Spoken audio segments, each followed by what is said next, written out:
So why are we all here? Now we're here because we want all our children to have an opportunity to a fair and equitable education.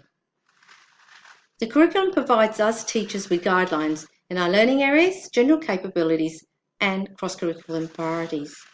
This will help us to meet the diverse learning plans. Now today you will deepen your understanding of students that have a gap in learning, come from a different cultural background, have a disability, or require extending. And these include a small population of students that are gifted and talented. I will first draw your attention to the collaborative pedagogy, which invites cooperative learning between students through inquiry. This teaching approach engages students and through investigation, discussion, and reflection in an environment that is safe and supportive of intellectual risks.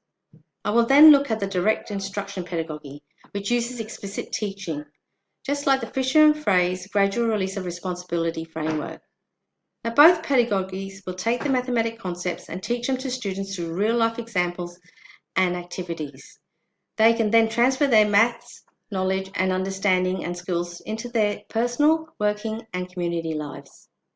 You will also be given 3 professional readings. The first one is Teaching and Learning Mathematics in a Multicultural Classroom, Guidelines for Teachers.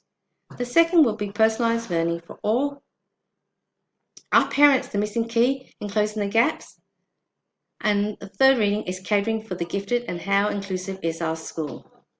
You will also have 3 digital resources to peruse at your own time. First one is 15 differentiated strategies. The second resource is differentiated instruction in the classroom. And the third resource is differentiated classroom. Now, the above mentioned resource can assist you to help make your classroom more inclusive and meet the diverse needs of your students.